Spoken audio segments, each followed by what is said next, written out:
Assalamualaikum warahmatullahi wabarakatuh. Bismillahirrahmanirrahim. Alhamdulillahi rabbil alamin. Assalatu wassalamu ala ashrafil anbiya'i wal mursalin wa ala alihi wa sahbihi ajma'in. Rabbi shrah li sadri wa yassir li amri wahlul 'uqdatam min lisani yafqahu qawli. Allahumma faqihna fid din wa 'allimna fit ta'wil wahdina ila siratikal mustaqim. Amin ya rabbal alamin. Yang sama-sama kita hormati dan kita muliakan para pegawai dan kaki tangan, seluruh pimpinan UEM dan stafnya, muslimin muslimat, hadirin hadirat, tuan-tuan puan-puan, mudah-mudahan kita semua termasuk dalam kalangan hamba-hamba Allah yang dimuliakan di sisinya pada tengah hari ini. Amin ya rabbal alamin. InsyaAllah pada tengah hari ini bersempena dengan kita berada dalam bulan Rabiul Awal. Pada hari ini kita sudah masuk pada tanggal 10 Rabiul Awal 1445 Hijrah. Maka sukalah saya nak mengupas satu tajuk tentang kepribadian dan akhlak Rasulullah sallallahu alaihi wasallam. Mudah-mudahan bermanfaat kepada saya dan kepada kita semua. Saya akan kupas tajuk meneladani akhlak penghulu sekalian Nabi Rasulullah sallallahu alaihi wasallam.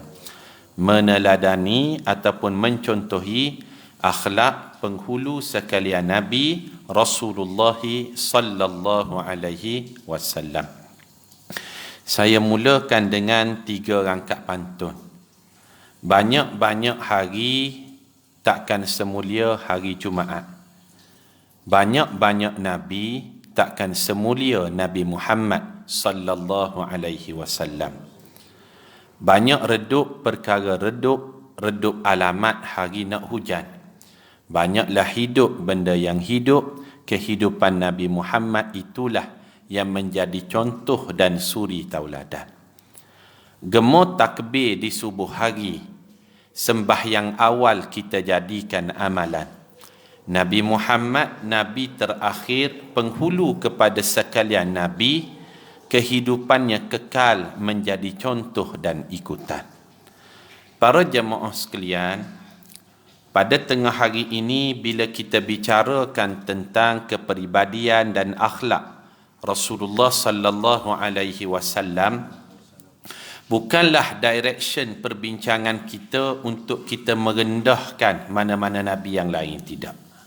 Bukan kita mengangkat Rasulullah sallallahu alaihi wasallam sebagai ikon kita, tidak bermaksud direction perbincangan kita merendahkan mana-mana Rasul, mana-mana Nabi yang lain. Ini kita kena jelaskan. Sebab para jemaah sekalian, Nabi ni bukan hanya Nabi kita je ada, betul tak? Jumlah Nabi ni ramai. Seberapa ramai jumlah Nabi yang Allah Subhanahu Wa Taala pernah lantik? Siapa dia tahu? Berapa ramai Nabi yang pernah ada? 124,000. Angka ni tak lebih tak kurang. Sebab yang menyebut 124,000 ni Rasulullah sallallahu alaihi wasallam sendiri.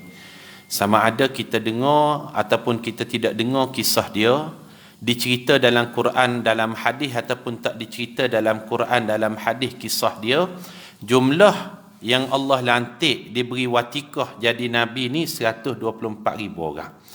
Berdasarkan antaranya hadis riwayat daripada Abu Dzar, ada dalam Musnad Imam Ahmad. Abu Dzar tanya, "Ya Rasulullah, kam min nabiyyin?" Wahai Rasulullah, berapa sebenarnya jumlah nabi? Kata baginda, "Mi'atu alfi nabiyyin wa arba'atun wa ishruna alfa nabiyya." Jumlah nabi ni ramai. Seberapa ramai? 124,000 orang. Kemudian Abu Dzar tanya lagi, "Ya Rasulullah, kam minal mursalin?" Berapa pula jumlah rasul? Rasul dan Nabi ni dia ada sikit beza dia, betul tak? Kalau dia Rasul, semestinya dia Nabi. Kalau dia Nabi, tidak semestinya dia Rasul. Kalau Rasul, dia ada satu umat yang khusus. Kalau Rasul dia ada satu syariat yang khusus. Kalau Rasul dia wajib menyampaikan syariat kepada umat dia. Tidak semestinya bagi Nabi. Maka bila ditanya berapakah pula jumlah Rasul, kata baginda sallallahu alaihi wasallam, 300 wa bid'ati 'asharata jamman ghafira. Jumlah Rasul juga ramai Abu Dhar. Seberapa ramai? 315 orang. Dalam riwayat lain sebut 313 orang. 315 ataupun 313. Daripada jumlah itu 313 ataupun 315, Allah rakamkan ada 25 orang Rasul yang terpilih untuk dirakamkan kisah dan namanya dalam Quran. 25 orang. Adam, Idris, Nuh, Saleh, bagai-bagai itu Nabi mengangkat Rasul yang dipilih kisah dan namanya untuk disebut secara khusus dalam Al-Quran. 25. Daripada 25 orang ni, Allah pilih pula 5 orang yang dikenali sebagai ulul azmi minar rusul. Rasul ulul azmi. Pernah dengar tak istilah ni? 5 orang Rasul ulul azmi. Siapa dia 5 orang ni? Boleh tak kita sebut tengah hari ni? Ikut turutan dia. Yang pertama Nabi apa? Nabi Nuh alaihi salam. Yang kedua Nabi Ibrahim. Yang ketiga Nabi Musa. Yang keempat Nabi Isa. Yang kelima Nabi Muhammad sallallahu alaihi wasallam. 5 orang ni dikenali sebagai Rasul ulul azmi. Apa maksud ulul azmi? Rasul yang menerima ujian yang paling berat dan kesabaran dia paling tinggi. Semua Rasul ada ujian, semua Nabi ada ujian. Tapi 5 orang ni paling dahsyat ujian dia dan sabar dia paling tinggi. Maka mereka dikenali sebagai ulul azmi minar rusul. Nabi Nuh hebat ujian dia, betul tak? 950 tahun dakwah. Anak isteri sendiri dah ikut. Hebat ujian dia. Nabi Ibrahim hebat ujian dia. Anak sendiri diperintah sembelih, dia sanggup. Nabi Musa hebat ujian dia. Dari kecil lagi dihanyutkan ke sungai dah. Nabi Isa lagi hebat ujian dia. Lahir-lahir itu telah difitnah. Tak ada ayah bagai-bagai. Nabi Muhammad hebat ujian dia. Maka 5 orang ni dikenali sebagai Rasul ulul azmi. Ujiannya hebat, sabar dia tinggi. Daripada 5 orang ni, Allah pilih untuk lantik seorang sebagai ketua, sebagai penghulu, Sayyidul Anbiya wal Mursalin. Siapa dia? Nabi kita Rasulullah sallallahu alaihi wasallam. Kita kena rasa bangga dan lebih daripada tu rasa syukur kerana kita telah dipilih menjadi umat kepada ketua sekalian Nabi dan para Rasul. Hebatkah ujian Nabi kita? Tinggikah kesabaran dia? Cukup hebat dan cukup tinggi sabar dia. Belum lahir lagi Allah uji. Sehingga dia meninggal dunia, dia melalui pelbagai ujian. Dan ujian ni tak ada dalam kalangan kita menempuh ujian sedemikian. Contoh, dalam bab kekeluargaan, Allah uji Rasulullah sallallahu alaihi wasallam ketika dia hidup dan ketika dia belum lahir. Allah uji dia dengan kematian 11 orang ahli keluarga terdekat. 11 orang. Bukan seorang, bukan 2, 11 orang. Siapa dia 11 orang ni? Yang pertama ayah dia, Abdullah. Umur dia ketika tu 2 bulan dalam kandungan. Tak lahir lagi, ayah dah mati dah. Kita ada tak dalam kalangan kita ni lahir-lahir ayah kita tak ada? Ada tak? Lahir-lahir dalam keadaan yatim? Mungkin tak ada kan? Umur dia 6 tahun, Allah uji lagi dengan kematian ibunya Aminah. 2 orang jadi yatim piatu. Tak masuk darjah 1, yatim piatu dah. Bincang punya bincang, siapa nak jaga baginda? Dijagalah oleh datuknya Abdul Muttalib. Umur Rasulullah 10 tahun, Abdul Muttalib pula meninggal dunia. Hebat ujian. Dijaga oleh siapa lagi? Abu Talib. Abu Talib meninggal dunia. Meninggal dunia pula dalam keadaan tak beriman kepada Allah. Kemudian berkahwin dengan isterinya Khadijah. Isteri yang paling dia sayang. Isteri meninggal dunia. Berapa orang dah? 5 orang. Mati ayah, mati mak, mati datuk, mati pak saudara, mati isteri. Ada zuriat 7 orang. Allah uji baginda dengan kehilangan 6 orang zuriat dia. 6 orang tuan-tuan. 3 lelaki, 3 puan. Seorang je yang hidup setelah Rasulullah wafat, itu pun 6 bulan, iaitu Fatimah radhiyallahu anha. Anak yang lain meninggal dunia dalam keadaan Rasulullah sallallahu alaihi wasallam menyaksikan ataupun masih hidup peristiwa tersebut.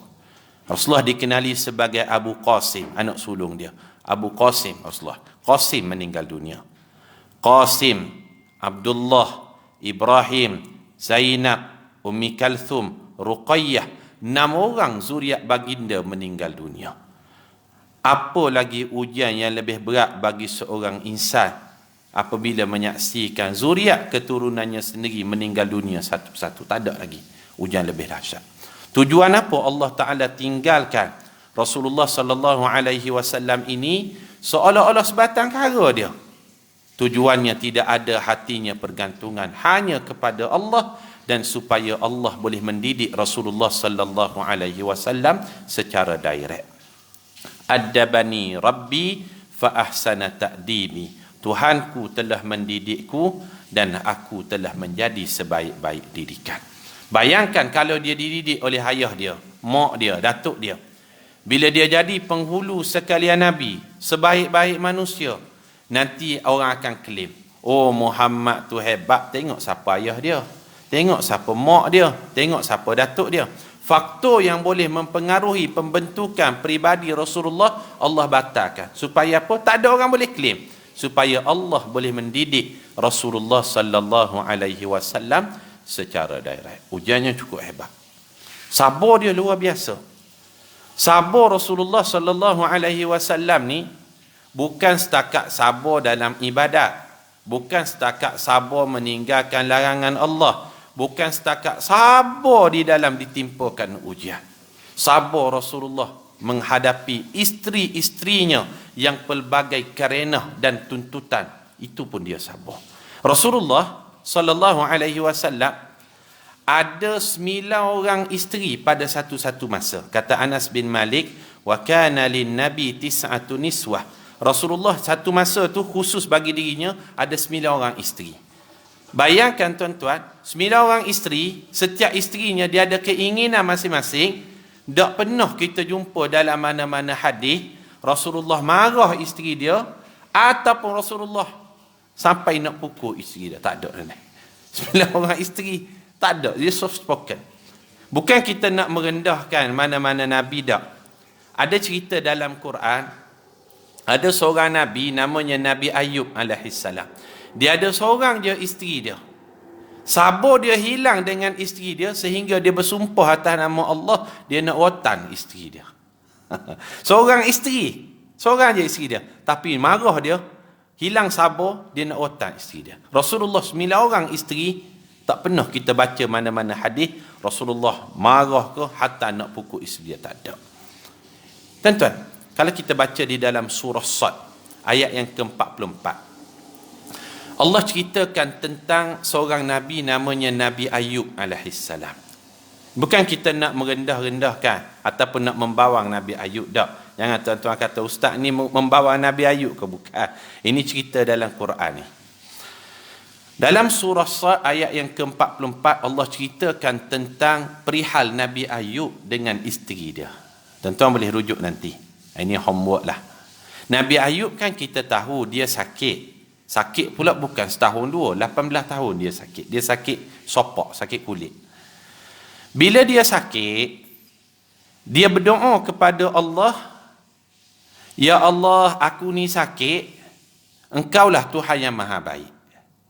Sepatutnya kalau orang sakit, dia berdoa lah, ya Allah, aku ni sakit, sembuhlah penyakit aku.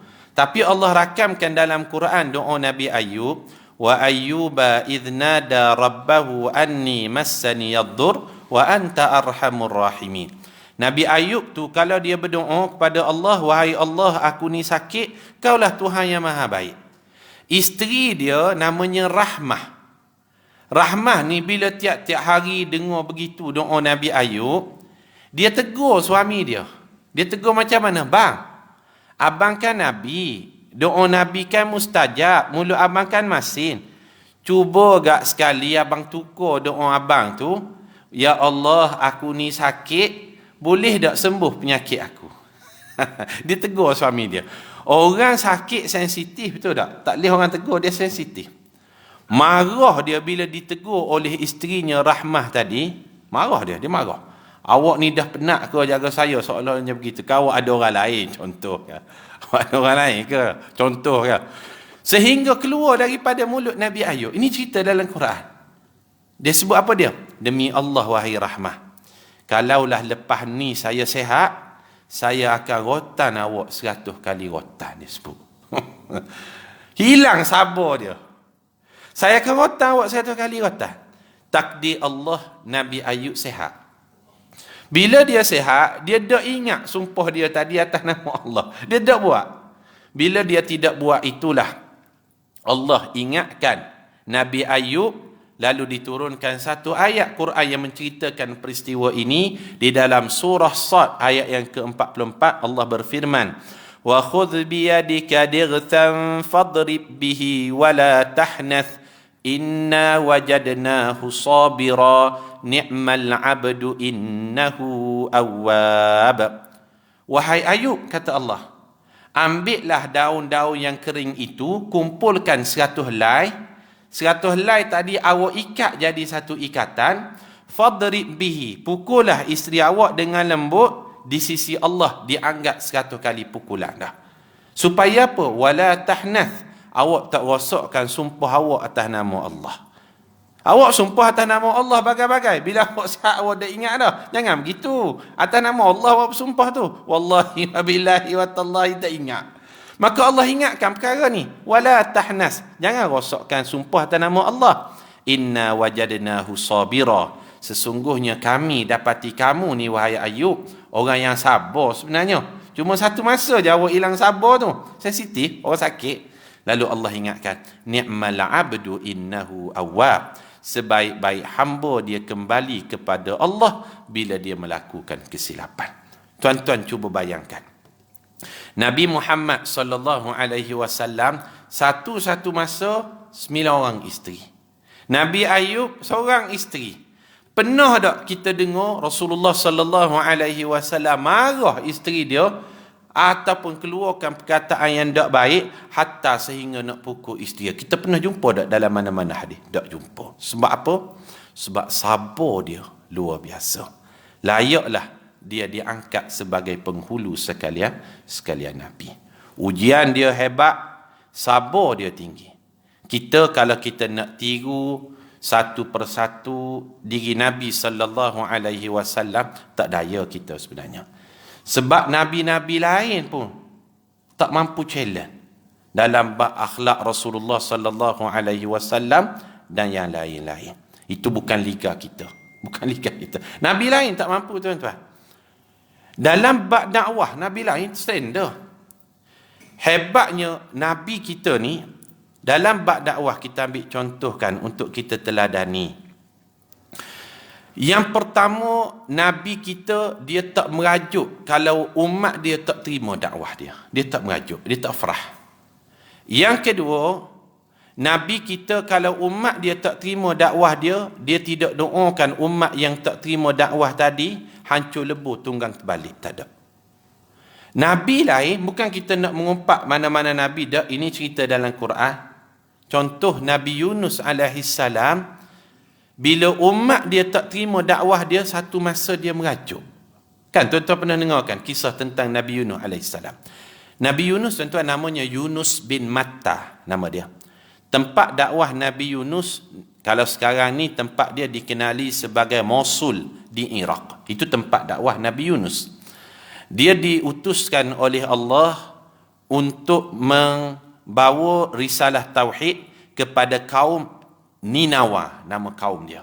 Allah Ta'ala utuskan dia pada kelompok Ninawa di Mosul, Iraq. Nabi Yunus berdakwah 30 tahun lebih kurang. Nabi Muhammad berdakwah lebih kurang 23 tahun. Kan Rasulullah dilantik jadi Nabi umur 40. Dia wafat umur 63. Tempoh dia 23 tahun. 13 tahun di Mekah, 10 tahun di Madinah. Tapi hebatnya dakwah Nabi kita, 23 tahun punya kerja, dakwahnya sampai ke seluruh pelosok. Sampai ke Tumpak, Kelantan. Sampai ke KL. Sampai ke Brickfield. sampai ke Jerantuk, sampai ke Sarike, sampai ke Tawa, Bintulu. Ini semua kesan dakwah Nabi kita 23 tahun. Yang dia tak merajuk dan dia tak doakan umat yang tak terima dakwah dia tu hancur lebur tu dengan terbalik. Nabi Yunus, dia berdakwah kepada kaum Ninawa di Mosul, Iraq, lebih kurang 30 tahun. Tapi bayangkan tuan-tuan, fasa-fasa awal dakwah dia tu sehingga dia merajuk, kerana kaum yang mengikuti risalah yang dia bawa tu hanya 2 orang saja. 2 orang saja.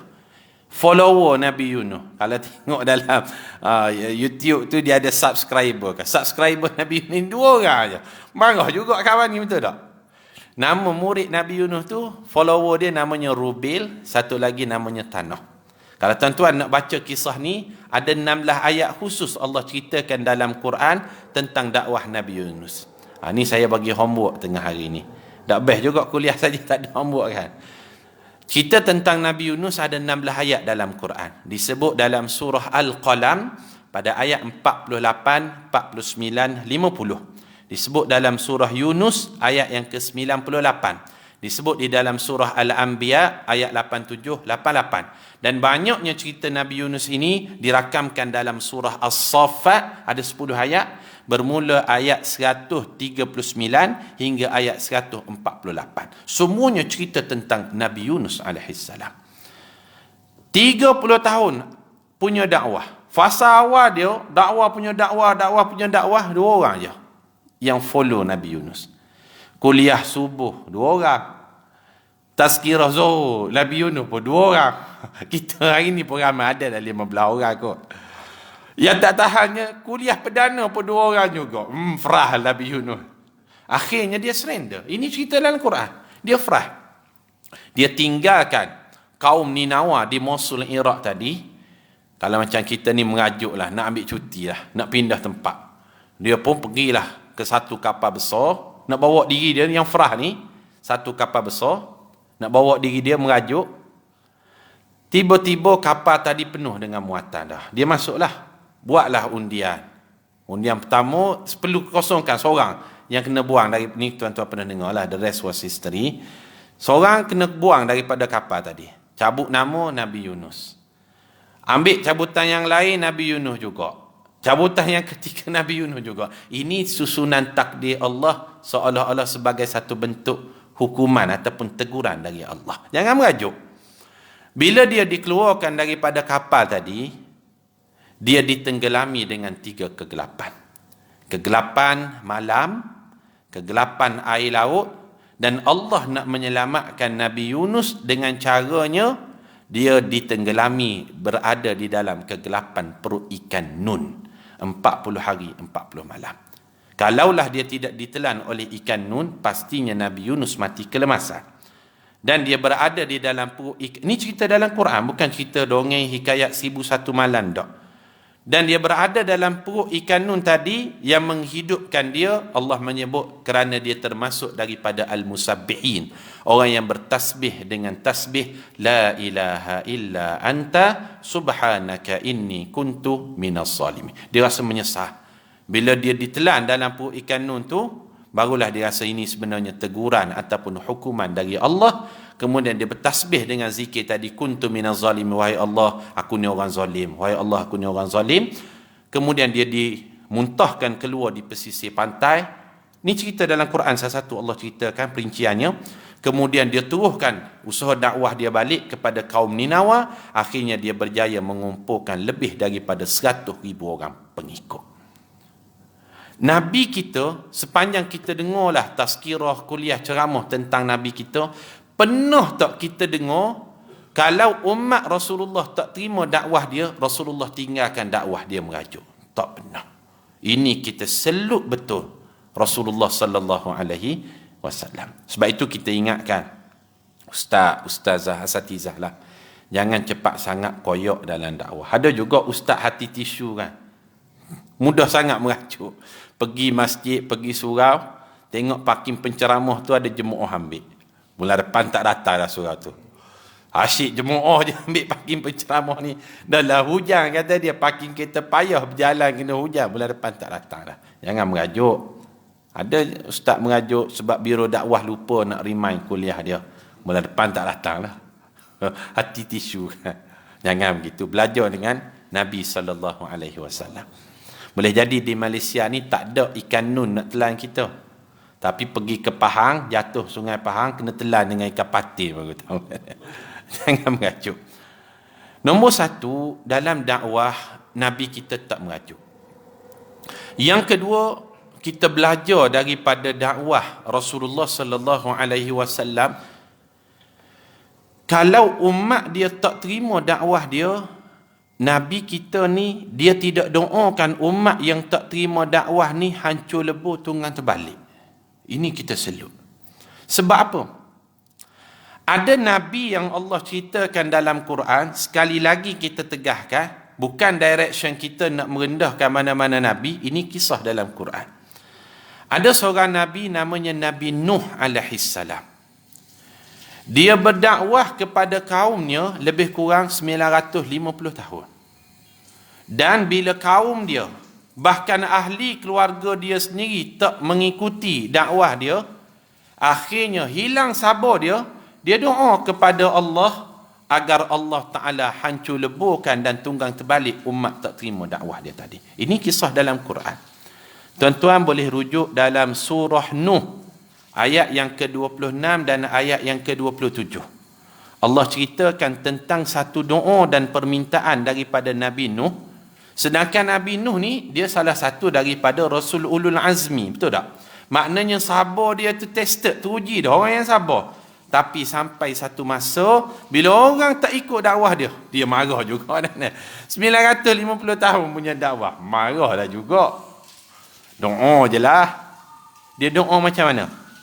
Dia sebut, وَقَالَ نُوحٌ رَبِّ لَا تَذَرْ عَلَى الْأَرْضِ مِنَ الْكَافِرِينَ دَيَّارًا إِنَّكَ إِنْ تَذَرْهُمْ يُضِلُّوا عِبَادَكَ وَلَا يَلِدُوا إِلَّا فَاجِرًا كَفَّارًا. وَقَالَ Nuh, telah berdoa Nabi Nuh, Rabbi la tadhar 'alal ardi minal kafirin dayyara. Wahai Tuhanku, kamu jangan tinggal seorang pun orang yang tak beriman dalam kalangan umat aku ni. Seorang pun jangan tinggal yang tak beriman. Marah sungguh. Innaka in tadharhum yudillu ibadak. Kerana kalau awak tinggalkan seorang, wahai Allah, kamu tinggalkan seorang je, dia akan menyesatkan orang beriman yang lain. Wala yalidu illa fajiran kaffara, dan dia akan melahirkan zuriat keturunan yang tak beriman kepada engkau. Doa Nabi mustajab, mulut dia masih. Akhirnya umat Nabi Nuh yang tak beriman semuanya ditenggelami oleh banjir yang besar. Yang beriman je selamat di dalam kapal yang dibina oleh Nabi Nuh alaihissalam. Tuan-tuan, setakat kita dengar kuliah, ceramah, tazkirah tentang Nabi kita, pernah tak kita dengar Nabi kita doakan kepada umat dia yang tak beriman tu hancur lebur tunggang terbalik? Pernah tak? Tak pernah, tuan-tuan. Paling-paling dahsyat pun kita dengar peristiwa perjalanan dakwah Nabi ke Taif kan. Ringkas ceritanya kita pernah dengar kisah ni. Kan Rasulullah nak dakwah di Mekah, orang tak terima dakwah dia. Dia bawalah Islam ke Taif dengan anak angkatnya nama Zaid bin Harisah. Taif ni bukan bumi yang asing bagi Nabi, sebab Taif merupakan bumi moyang dia bernama Atikah. Atikah tu moyang dia, penduduk asal di Taif. Atikah ni siapa dia? Isteri kepada Hashim, Muhammad bin Abdullah bin Abdul Muttalib bin Hashim. Hashim isterinya nama Atikah. Atikah tu orang asal di Taif. Kalaulah di Mekah orang tak terima, tak apalah, kita bawa ke tempat moyang kita namanya Atikah. Pergi ke Taif, orang tak sambut dengan tala'al badru alaina bagai-bagai dak. Orang hina dia, pukul dia dengan batu bagai-bagai. Ringkas ceritanya, datang tawaran dari malaikat yang jaga bukit, wahai Rasulullah, nak tak aku hempak penduduk Taif dengan bukit yang paling besar di tanah Arab, namanya Jabal Abi Kubais, nama bukit tersebut. Jabal Abi Kubais ni tuan-tuan boleh lihat kalau pergi Mekah, tengok belah utara, pandang ke belah utara daripada Kaabah tu, kita akan nampak bangunan yang tinggi di atas bukit. Bangunan itulah disebut sebagai Istana Raja Fahad. Istana Raja Fahad dibina di atas Jabal Abi Kubais. Jabal Abi Kubais itulah yang malaikat tawarkan untuk hempak kepada penduduk Taif. Bayangkan tuan-tuan, Kalau offer ni malaikat tawarkan kepada Nabi Nuh, agak-agak Nabi Nuh terima tak? Terbaik, jalan terus, kemah boy, jalan terus boy. Nabi Nuh belum sempat di offer, dia dah minta kepada Allah. Nabi kita, malaikat offer, dia tolak, bahkan dia doa kepada Allah. Bukan doa kehancuran, dia doakan kepada penduduk Taif, satu hari nanti terima hidayah. Dalam Sahih Bukhari menyebut, Rasulullah doakan kepada penduduk Taif, arju an yukhrijallahu min aslabihim man ya'budullaha wa la yushriku bihi syai'ah. Aku mengharapkan satu hari nanti keluar dari tulang sulbi penduduk Taif mereka yang beriman kepada Allah dan tidak syirikkan Allah selama-lamanya. Doa itu terbukti benar. Tahun 630 Hijrah, datang penduduk Bani Thaqif bertemu dengan Nabi SAW, yang padanya ada kelompok daripada wakil penduduk Taif menyatakan mereka siap sedia untuk memeluk Islam. Sejak tahun itulah 630 Hijrah sehinggalah hari ini 10 Rabiul Awal 1445 Hijrah, 100%, 100% penduduk Taif itu adalah Muslim. Subhanallah. Bayangkan kalau Rasulullah terima offer malaikat, kalimah la ilaha illallah tidak lagi kedengaran di bumi Taif. Sebab doa Nabi mustajab. Agak-agak layak tak Rasulullah jadi penghulu sekalian Nabi? Cukup layak. Ujiannya hebat, sabar dia tinggi. Sebagai satu contoh lagi lah kepada kita, dalam bab berjiwa besarnya Rasulullah sallallahu alaihi wasallam, ini juga boleh saya dan kita semua teladankan. Jiwa besar Rasulullah ini kita salut, luar biasa. Dia bukan setakat boleh memaafkan musuh, bukan setakat boleh memaafkan orang munafik, dia boleh memaafkan hatta sahabat yang memecahkan rahsia dalam peperangan. Orang munafik, ketua munafik, Rasulullah buat baik pada dia. Hatta sehingga dia mati sekalipun Rasulullah buat baik. Dalam kitab yang ditulis oleh Imam Ibnul Jazari dalam Al-Kamil fit Tarikh, sejarah yang lengkap, Ibnul Jazari tulis tentang peristiwa kematian Abdullah bin Ubay. Kalau tuan-tuan pernah dengar Abdullah bin Ubay ni, apa jawatan dia? Jawatan dia Presiden Persatuan Orang Munafik. Jawatan dia Presiden. Depan Nabi ni baik punya baik, cium tangan bunyi mah, belakang Nabi bantai juga. Ni presiden.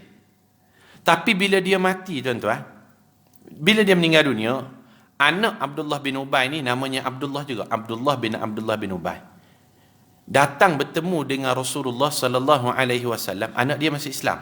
Anak musuh Nabi ramai masih Islam. Sebab kalau kita sekali pandanglah, kita tengok apalah Nabi ni asyik maafkan orang je. Apalah Nabi ni asyik berlembut je. Apalah Nabi ni rahmah sangat ni. Kita nampak macam tu, seolah-olah naifnya. Tapi dalam jangka masa panjang dakwah, itulah sebenarnya yang memudahkan dakwah masuk ke dalam hati-hati manusia. Ramai anak musuh-musuh Islam masuk Islam. Abu Jahal, anaknya Ikrimah masuk Islam. Hanzalah, anak kepada Abu Amir, Hanzalah masuk Islam, anak kepada Abu Amir. Abu Amir ni orang nombor 2 dalam Persatuan Munafik, timbalan presiden. Kalau presiden dia Abdullah bin Ubay. Satu hari bila Abdullah bin Ubay meninggal dunia, anaknya Abdullah bin Ubay jumpa Nabi. Wahai Rasulullah, boleh tak aku nak minta jubah kamu tu untuk dijadikan alas kain kafan ayah aku, Abdullah bin Ubay.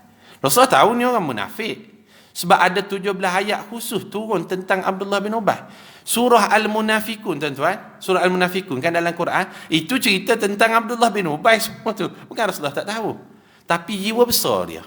Abdullah bin Ubay fitnah Aisyah, tapi bila dia mati Rasulullah buat baik. Okey, kamu nak jubah, ambil lah. Ingat ke tara tu je berhenti. Rupa-rupanya ada permintaan lain. Wahai Rasulullah, boleh tak bantu uruskan jenazah ayah aku ni? Rasulullah bantu. Wish, ni luar biasa. Ingatkah habis takat tu je? Wahai Rasulullah, boleh tak kamu jadi imam salat jenazah pada ayah aku?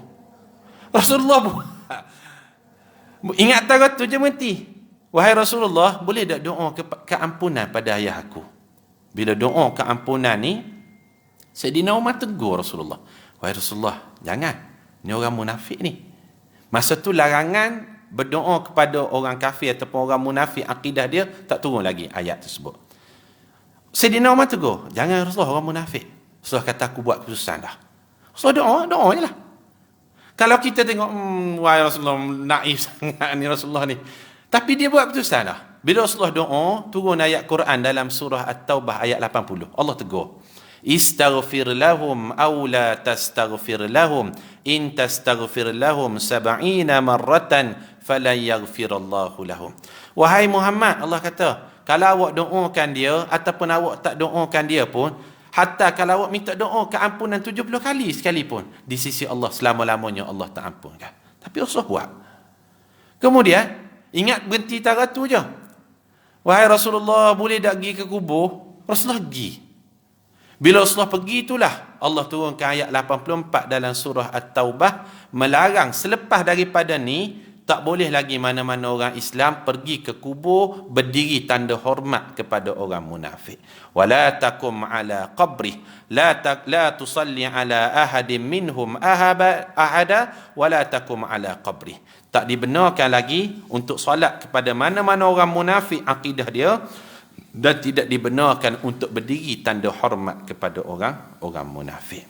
Tapi yang kita nak lihatnya, jiwa besar Nabi dalam dakwah itulah yang menyebabkan ramai musuh-musuh Islam, anak-anak musuh Islam, dia masuk Islam setelah kematian ayah-ayah dia.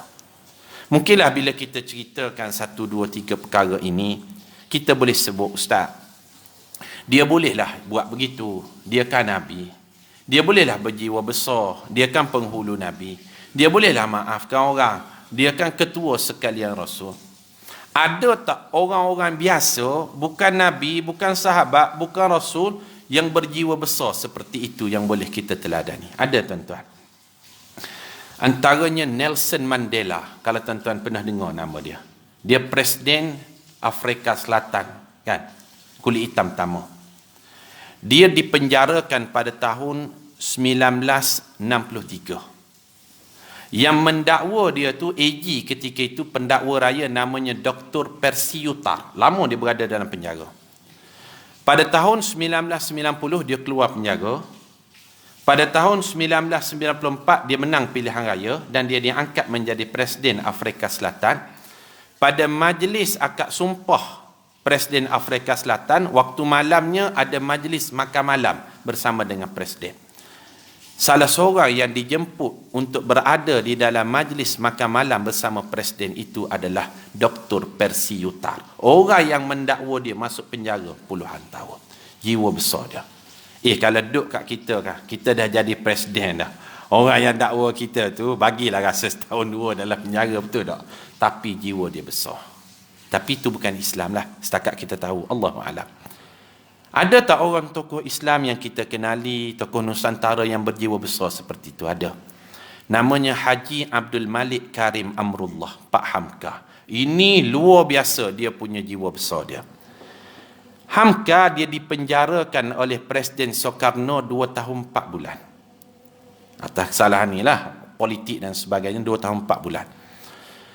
Takdir Allah, bila Presiden Soekarno meninggal dunia, cerita ni diceritakan sendiri oleh anak Hamka, namanya Irfan Hamka, dalam bukunya Memoir Abuya Hamka.